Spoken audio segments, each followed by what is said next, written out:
Have you ever gotten a message from a number that doesn't exist? I did, and it knew everything about me.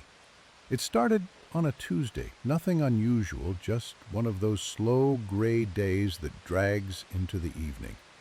I was walking home from work, tired, with my headphones in, lost in thought. The street was nearly empty. The air smelled like rain, but nothing had fallen yet. And then, my phone buzzed in my pocket. I pulled it out. No contact name, no photo, just a number, 0000000. The message said, "Turn left." I froze. I was standing at an intersection I walked every day. To the left was a narrow lane, one I'd never paid attention to before. It led between two shuttered shops, dimly lit, quiet, almost expectant. I looked around, no one in sight. Maybe it was spam, a weird GPS ad. I almost laughed it off. But something in me, curiosity, maybe stupidity, made me turn. The alley was silent. On one side was a dusty old bookstore I thought had closed down years ago.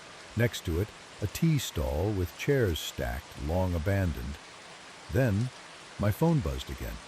You always forget the important things. That line, it hit something deep in my chest, something I didn't like remembering. I went home, locked the door, told myself it was a prank, coincidence, glitch, anything normal. That night, I tossed and turned in bed, uneasy. At exactly 3:12 a.m., my phone buzzed again. "You talk in your sleep," the message said. "Do you know what you said tonight?" I sat up, heart pounding. The room was still, the darkness too heavy. I was alone, I knew I was, but I didn't feel alone. For the next few days, nothing. Silence. I deleted the number, blocked it, tried to forget. Then one evening, a new message arrived. No text, just a photo of me, standing in my bathroom, taken from behind. I stared at it for a long time. There was no mirror on that wall, no camera, just tiles and me. But I was alone in the house. I'd been alone all day. I searched every room, every closet, every locked drawer, nothing. I changed my phone. New SIM, new number, a clean slate. The messages still came. One night, just before bed, my phone lit up. "You still think it was your fault, don't you?" I stopped breathing. I hadn't spoken about that in years, not to anyone, not since her. Then another message followed. "You looked away. You let it happen." It felt like the air had been sucked out of the room, like something was watching me remember, something that never forgot.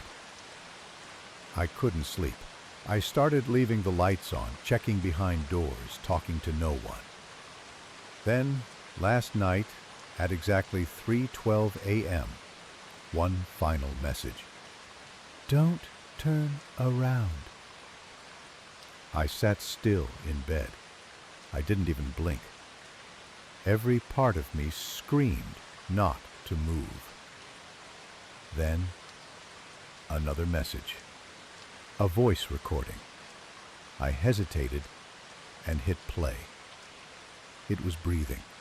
Slow, steady, very, very close. Then, I heard my own voice whisper, "You already did." I haven't slept since. I don't leave the house anymore.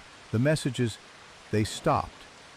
But sometimes, deep in the night, my phone lights up. No sound, no buzz, just light. And something waiting on the screen. Well now, that's all for tonight, I reckon. If your phone buzzes in the dark, maybe don't answer it. And if a voice that sounds like yours ever whispers from the shadows, close your eyes, pretend you're asleep. Sometimes that's the only way they'll leave you be.